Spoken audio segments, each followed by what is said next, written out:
Hi, I'm Nina, and I'm actually a resident, and I've been coming to this park for over 15 years. It is our park, it is my daughter's park, and we use this field for anything, really. My daughter doesn't play soccer, neither do I, but we play badminton, we bike here, we do many other things.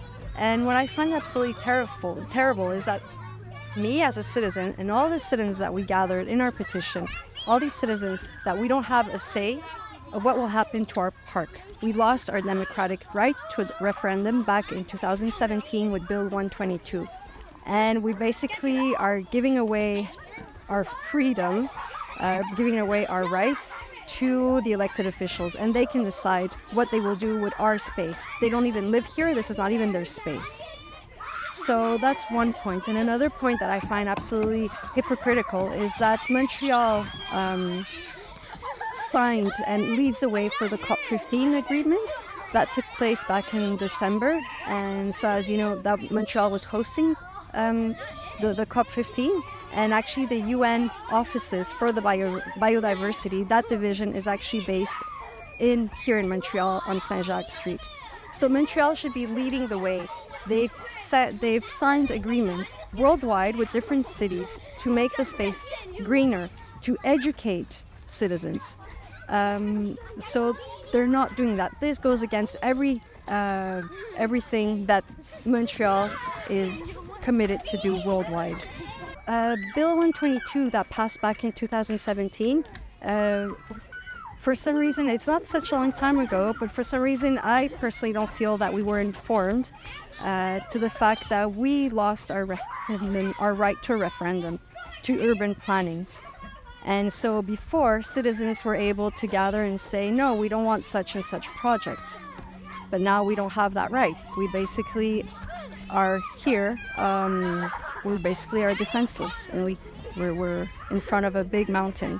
What is happening here now can happen in any park, in any public space, that can happen.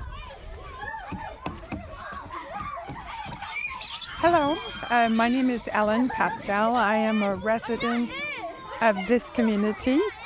Sonny Moros is the elected official for my district, Snowden.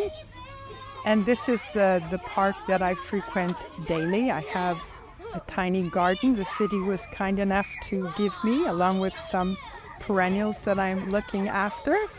And I need to tell people that from the perspective of the seniors in this community, those invested in this community, the idea that we could roll back the clock in a city with all the green initiatives and all the pride our mayoress has in those green initiatives, we could roll the clock back and consider a project like this where we're taking away green space.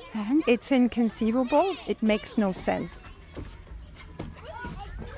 My name is Lynn Bonneau. I'm involved with Les Amis du Boisé de Wasserman for the last 4 or 5 years, and I'm also part of Mackenzie-King Park Natural Green. And I want to say that in October 2022, Les Amis du Boisé gave the borough a report after 4 years of work, and also after spending a whole day with civil servants who were thinking about the strategic plan of the City of Montreal, Montreal 2030. And we gave our recommendations, and our recommendations were a list of things, but also a vision, an interactive vision. What happens in the park has an impact on the Boisé. So that, for example, the synthetic turf is going to have an impact on the Boisé. So our recommendations are good, but they were formulated way before the synthetic turf. So using them now to justify the synthetic turf is what I call greenwashing, and that is so sad. Thank you. Hi, my name is Cindy.